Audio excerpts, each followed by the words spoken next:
सर्वांना हरिओम. आपण मराठी वर्षामध्ये दोनदा नवरात्रोत्सव साजरा करीत असतो.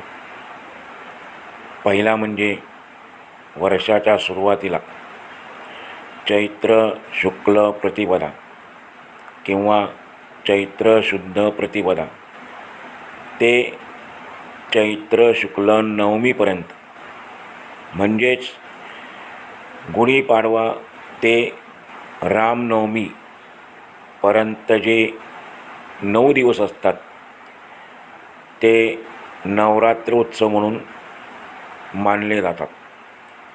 आणि त्यानंतर 6 महिन्याने पुन्हा एकदा आपला नवरात्रोत्सव सुरू होतो.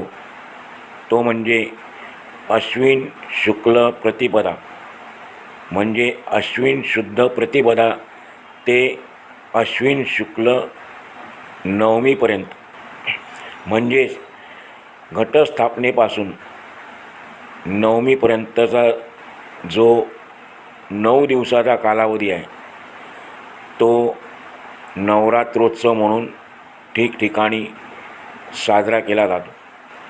संपूर्ण भारतभर या नवरात्रोत्सवाचे अत्यंत महत्त्व आहे. आज आपण जो दुसरा नवरात्रोत्सव अश्विन महिन्यामध्ये घटस्थापनेपासून सुरू होतो त्याची थोडक्यात अभ्यास करणार आहोत, त्याची थोडक्यात माहिती मिळवणार आहोत. अश्विन शुक्ल पक्षातील प्रतिपदेला आपण घटस्थापना करतो. घट म्हणजेच कलश. कलश हे आपल्या भारतीय संस्कृतीचे अग्रगण्य प्रतीक आहे आणि म्हणूनच तर प्रत्येक महत्त्वाच्या शुभप्रसंगी पुण्याह वाचन कलशाच्या साक्षीत आणि कलशाच्या सान्निध्यात केले जाते. प्रत्येक शुभप्रसंगामध्ये शुभ कार्याच्या सुरुवातीला ज्याप्रमाणे आपण विघ्नहर्त्या गणरायाची पूजा करतो तशीच पूजा आपण कलशाचीही म्हणजे घटाची सुद्धा करतो. देवपूजेपेक्षा अग्रस्थान या कलशाला मिळते, म्हणून पहिले त्याचे पूजन, पहिला नमस्कार कलशाला आणि नंतर विघ्नहर्त्या गणरायाला असे प्राधान्य प्राप्त झालेला हा कलश आणि त्याचे पूजन ह्याच्यामागे असा आता सुंदर भाव वर्णन केलेला आहे शास्त्रामध्ये. आपण आपल्या दारामध्ये शुभप्रसंगी म्हणा किंवा रोजच म्हणा दाराबाहेर स्वस्तिक काढतो. ज्यावेळेला आपण स्वस्तिक काढतो त्यावेळेला ते स्वस्तिक चिन्ह काढल्यानंतर सूर्य त्याच्यावर येऊन आसनस्थ होतो.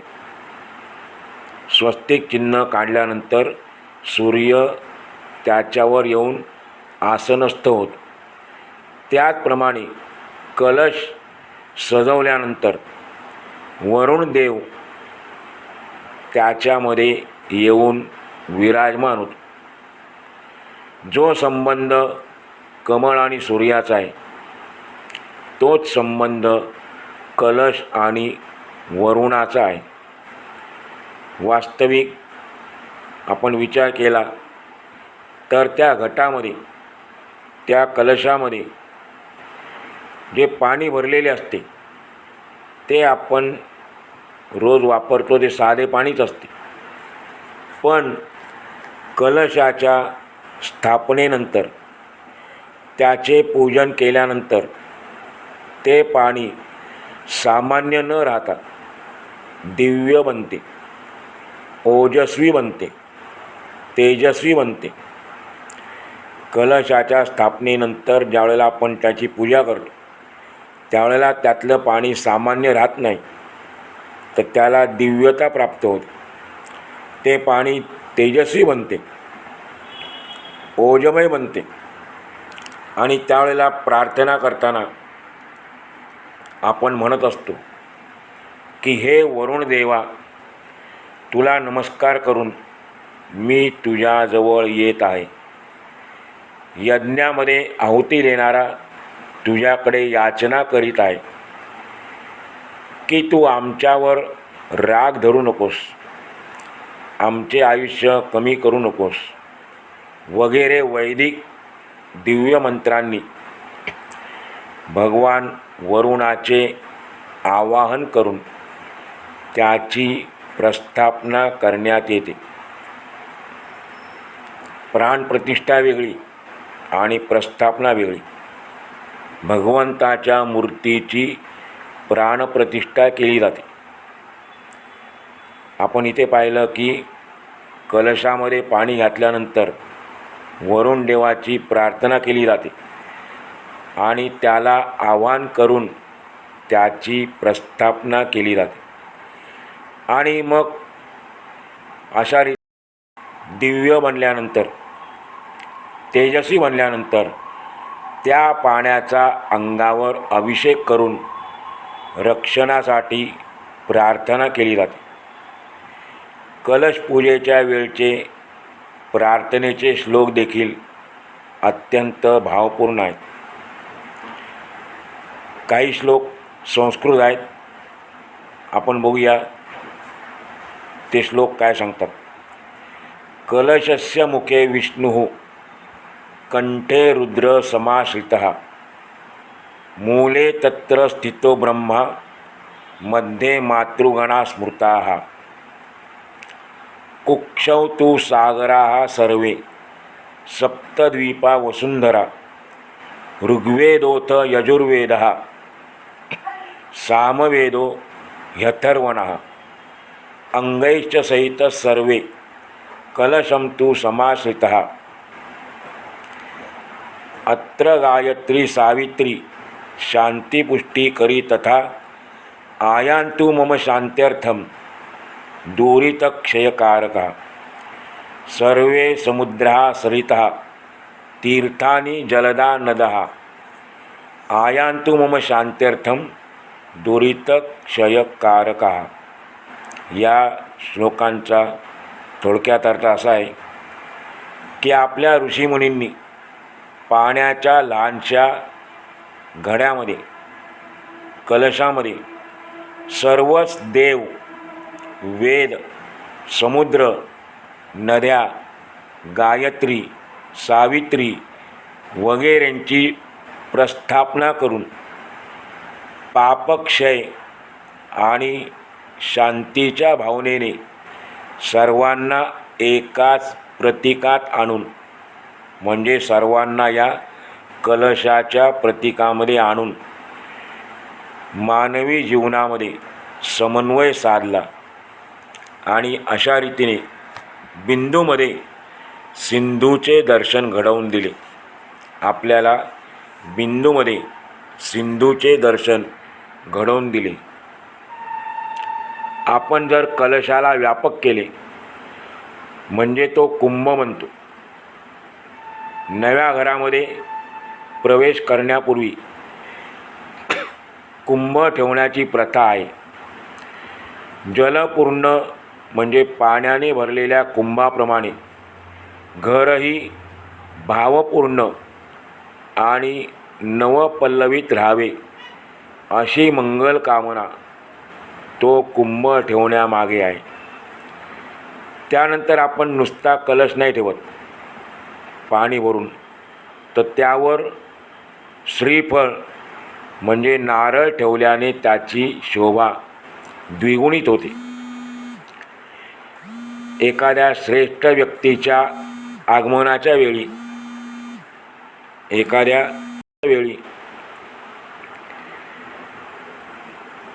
माथ्यावर श्रीफलयुक्त कलश घेऊन आपल्या डोक्यावर श्रीफलाने युक्त असलेला कलश घेऊन उभ्या राहणाऱ्या कुमारिकांना आपण अनेक वेळा पाहिलेला आहे. त्यामागे आतिथ्य सत्काराचा एक आगळा वेगळा प्रकार आपल्याला दिसून येतो. गुजरातमध्ये आणि नंतर सर्व भारतभर नवरात्राच्या निमित्ताने ठेवण्यात येणारा गरबा हे कलश किंवा या कुंभाचेच रूप आहे. मात्र तो सजल असायच्या ऐवजी सतेज असतो. गरबा खेळताना ज्यावेळेला कलश असतो त्यावेळेला त्यात पाणी नसतं, पण पाणी जरी नसले तरी पण त्यामध्ये एक प्रकारचे तेज असते. कलशामागे आपल्याला ऋषीमुनींनी एक नवीन अर्थ घालून दिलेला आहे. ते सांगतात, कलश हे मानवी देहाचे प्रतीक आहे. आपला मनुष्य जन्म, मनुष्य शरीर जे आपल्याला मिळालेलं आहे ते कलशाचे प्रतीक आहे. शरीर पवित्र आहे, सुंदर आहे, दर्शनीय आहे, पण कुठपर्यंत? जोपर्यंत जीवनरूपी जल, जीवनरूपी पाणी आणि प्राणात्मक ज्योत आपल्या शरीरात आहे तोपर्यंत हे शरीर सुंदर आहे, दर्शनीय आहे आणि एवढंच नाही तर पवित्र आहे. ज्या वेळेला शरीरातून आत्मा बाहेर पडतो, शरीरातून प्राण बाहेर पडतात, त्यावेळेला हे शरीर अपवित्र होतं. आणि असं निष्प्राण शरीर म्हणजे मूर्ती नसलेलं मंदिर आहे. कलशामध्ये जे आपण पाणी भरतो ते असे जसे विशाल जलराशीचा अंश आहे. कलशामधलं पाणी विशाल जलराशीचा अंश आहे. तसेच देहरूपी कलशात राहणारा जीवात्मा चैतन्याचा म्हणजे परमात्म्याचा एक अंश आहे. जीवात्मा हा परमात्म्याचा एक अंश आहे. आणि आपण गीतेचा अभ्यास करताना पाहिलं होतं, भगवंताने सांगितलं होतं 15व्या अध्यायामध्ये, ममैवांशो जीवलोके जीवभूत सनातनः, म्हणजे माझाच अंश, मम एव अंशः, माझाच अंश जीवलोके, या जीवलोकामध्ये, या पृथ्वीलोकामध्ये आलेला आहे. आणि हा कसा आहे अंश? सनातन, भगवंत सनातन आहे. त्याप्रमाणे आपण देखील सनातन अंश आहोत भगवंताचे. उत्तरेकडचे संत तुलसीदास त्यांनी देखील म्हटलेलं आहे एके ठिकाणी, देहरूपी घटात राहणारा हा जलरूपी जीवात्मा घट फुटताच, देहरूपी घटात राहणारा हा जलरूपी जीवात्मा घट फुटताच जर बाहेरील विशाल जलराशीरूप चैतन्य प्रवाहात मिसळून गेला, विलीन झाला, तरच त्याच्या जीवनाची इति कर्तव्यता समजावी, तरच मनुष्याच्या जीवनाची सार्थकता समजावी, असा या घटस्थापनेमागे अर्थ भरलेला आहे. हे जे नवरात्रीचे 9 दिवस आहेत ते 9 दिवस म्हणजे शक्तीची उपासना करण्याचे दिवस आहेत. जी शक्ती हे संपूर्ण जगत चालवते त्या शक्तीची उपासना करण्याचे हे 9 दिवस आहेत. याबाबत असलेली एक पौराणिक कथा आपल्या सर्वांना माहीत आहे. महिषासूर नावाचा एक राक्षस अत्यंत प्रभावी बनला होता. दैत्य होता तो, दानव, महिषासूर. त्याच्या नावातच राक्षस किंवा दानव शब्द आलेला आहे. तिथे दोन शब्द आहेत, महिष आणि असुर. महिष म्हणजे रेडा आणि असुर म्हणजे राक्षस, म्हणून त्याचं नाव काय होतं, महिषासूर. असा जो राक्षस आहे महिषासूर, तो अत्यंत प्रभावी बनलेला होता. त्याने स्वतःच्या सामर्थ्याच्या जोरावर, स्वतःच्या शक्तीच्या बळावर सर्व देवांना आणि मनुष्यांना त्राहिमाम करून सोडले होते. सर्व देवांना आणि मनुष्यांना त्याने सळोकी पळो करून सोडले होते. दैवी विचारांची प्रभा, दैवी विचारांचे तेज अस्पष्ट झाले होते आणि त्यामुळे दैवी विचाराचे जे लोक आहेत, ज्यांना आपण सात्विक म्हणतो, ते भयग्रस्त झाले होते, भयभीत झाले होते, धैर्य हरवून बसलेले होते. अशा धैर्य हरवून बसलेल्या देवांनी ब्रह्मा, विष्णू आणि महेश यांची आराधना केली.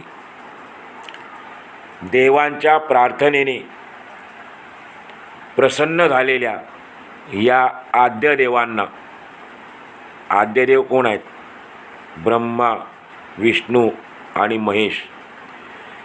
तर देवांच्या प्रार्थनेने प्रसन्न झालेल्या आद्य देवांना महिषासुराचा राग आला. त्यांच्या प्रकोपातून,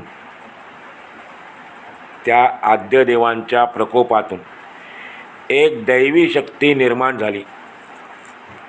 सर्व देवांनी त्या दैवी शक्तीचा जय जयकार केला. इतकेच नाही, तिचे पूजन केले, तिला सांभाळली, तिला स्वतःच्या दिव्य आयुधांनी म्हणजे शस्त्रांनी सुशोभित केली. सर्व देवांनी त्या दैवी शक्तीला आपल्याजवळ असलेल्या दिव्य शस्त्रांनी सुशोभित केली. ह्या दैवी शक्तीने 9 दिवस सतत युद्ध करून महिषासुराला मारले. अविरत युद्ध केलं महिषासुराबरोबर आणि त्याचा वध केला. म्हणून हे 9 दिवस, ज्याला आपण नवरात्र म्हणतो.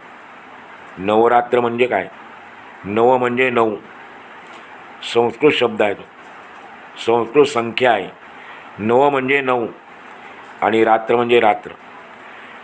तर 9 दिवस 9 रात्र या शक्तीने महिषासुराबरोबर अविरत युद्ध केले आणि त्याचा वध केला.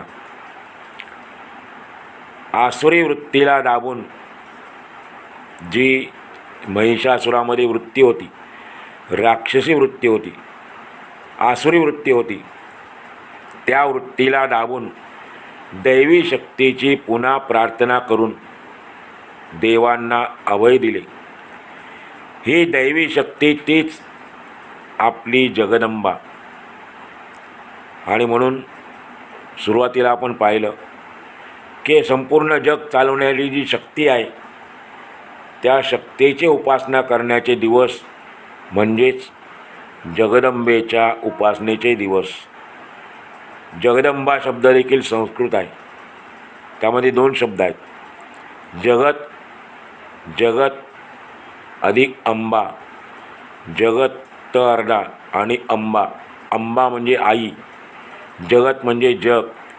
या संपूर्ण जगाची जी माता आहे, विश्वमाता आहे, तिच्याआधी तो शब्द आलेला आहे, जगदंबा. या 9 दिवसामध्ये आपण या जगदंबेकडे शक्ती मागायची, शक्तीची प्रार्थना करायची. आणि आसुरी वृत्तीवर विजय मिळवायचा. आसुरांवर नाही, आसुरी वृत्तीवर विजय मिळवायचा. ज्याप्रमाणे माऊलींनी सांगितलं पसायदानामध्ये, जे खळांची व्यंकटी सांडो, म्हणजे जे दुष्ट आहेत, असुर आहेत, राक्षस आहेत, त्यांचा नाश होऊ नये, तर त्यांच्यामध्ये असलेली आसुरी वृत्ती आहे, त्या आसुरी वृत्तीचा, दुष्ट प्रवृत्तीचा नाश व्हावा, अशी आपण या जगदंबेकडे प्रार्थना करायची. आजही आपण जर पाहिलं तर हा महिषासूर जो आहे प्रत्येकाच्या हृदयामध्ये जाऊन बसलेला आहे. प्रत्येकाच्या अंतःकरणात त्याने स्वतःचे स्थान जमवलेले आहे आणि आतमध्ये असलेल्या आपल्या दैवी वृत्तींना त्याने गुदमरवून सोडले आहे.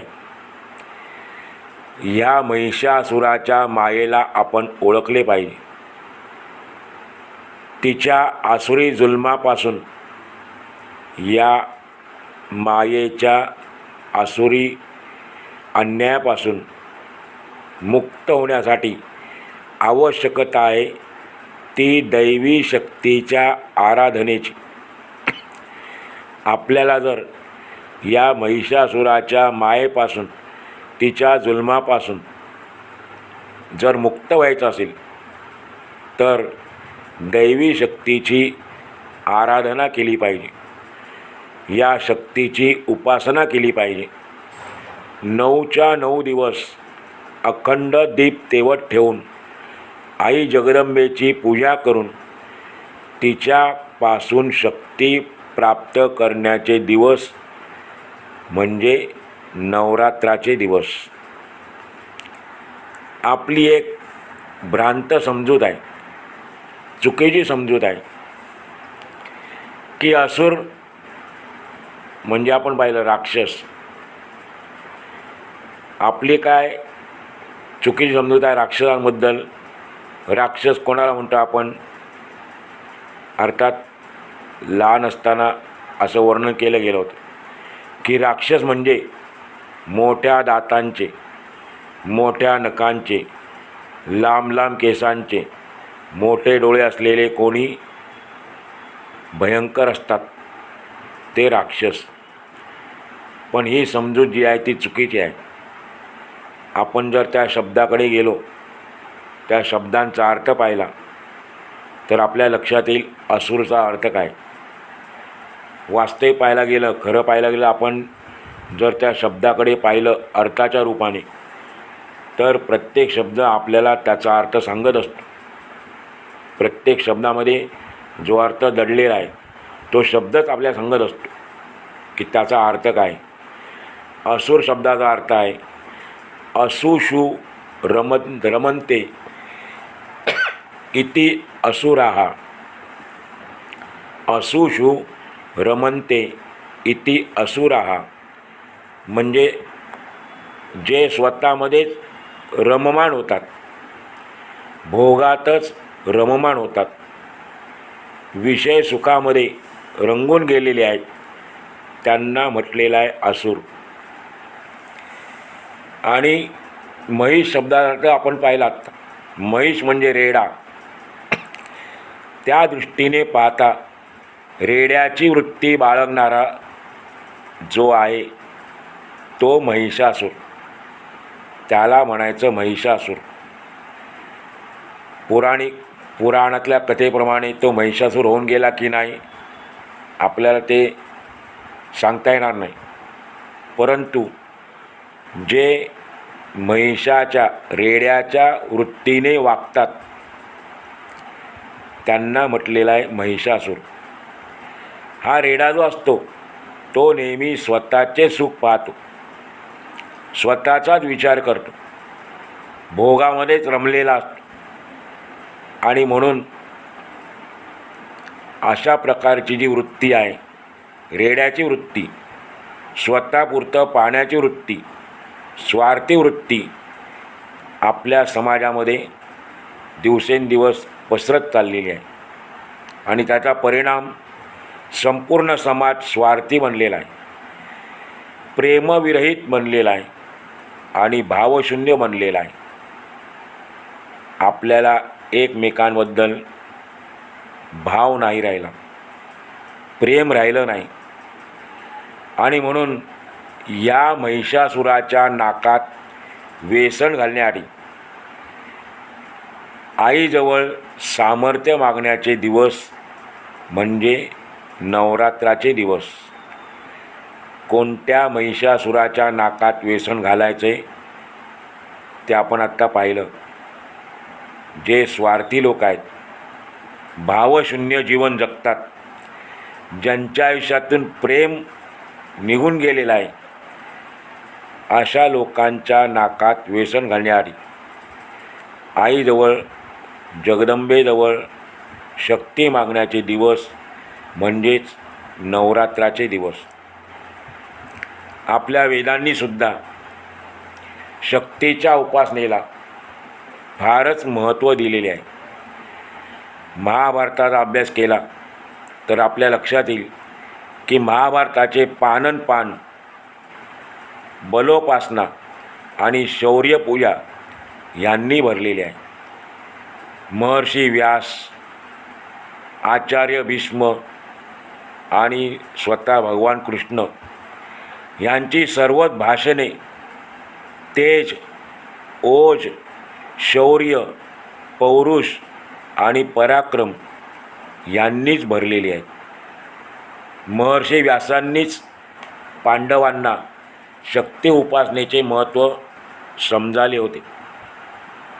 त्यांनी पांडवांना उपदेश केला की तुम्हाला जर धर्माची मूल्ये टिकवायची असतील तर असे हात जोडून शांत बसून स्वस्थ राहून चालणार नाही. तुम्हाला शक्तीची उपासना करावी लागेल. आणि म्हणून अर्जुनाला दिव्य अस्त्र प्राप्त करण्यासाठी व्यासांनीच स्वर्गात जाण्याची सूचना केली होती.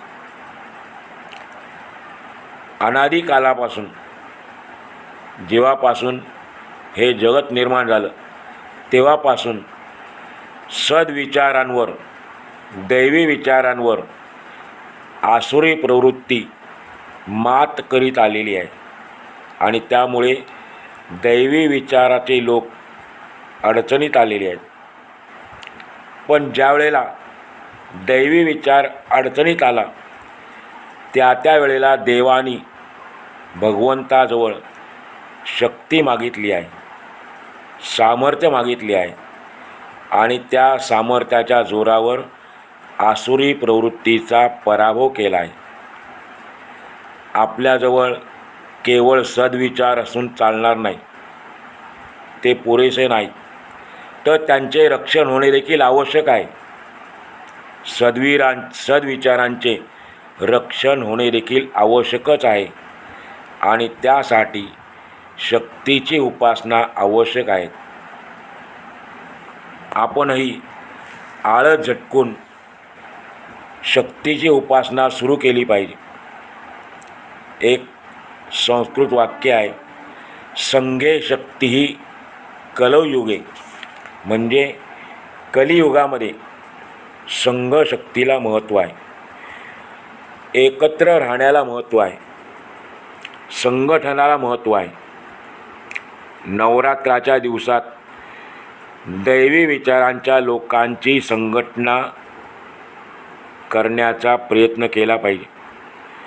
दैवी विचारांची लोक एकत्र आली पाहिजेत आणि अशा या संघटनेमध्ये जर अग्रस्थानी कोण असेल तर ती जगदंबा असेल आणि तिच्या भक्तीनेच आपल्यामध्ये शक्ती प्रगट होईल.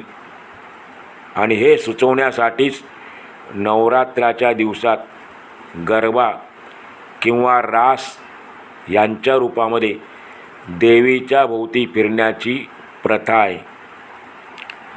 देवीच्या भोवती फिरता फिरता जगदंबेला सांगितले पाहिजे की हे माते, तू आम्हाला सद्बुद्धी दे, आम्हाला संघशक्ती दे. आमच्या संघशक्तीच्या आड आमचा अहंकार येतो. आमची महिषवृत्ती जागृत होते. आमचे षड्विकार उफाळून येतात. काम, क्रोध, द्वेष, मत्सर, लोभ, अहंकार हे षड्विकार उफाळून येतात. तेव्हा त्यांना तू नष्ट कर. आई जगदंबेची उपासना नवरात्रात सुरू होते, पण ती केवळ 9 दिवसापूर्वीच मर्यादित राहता कामा नये. 9 दिवसच आई जगदंबेची उपासना करायची असा त्याचा अर्थ नाही. आपल्याला प्रत्येक क्षणाला शक्तीची उपासना करायची आहे. आणि हीच क्षणाक्षणाची शक्ती उपासना आपल्याला या जगामध्ये उभे राहायला शक्ती प्रदान करेल, यामध्ये काही संशय नाही. नवरात्राच्या दिवसाला शक्तीच्या उपासनेचे दिवस असे म्हणतात. ही शक्ती कोणती? संघशक्ती. संघशक्तीचे महत्त्व, भक्तीचे महत्त्व समजावण्याचे हे दिवस आहेत.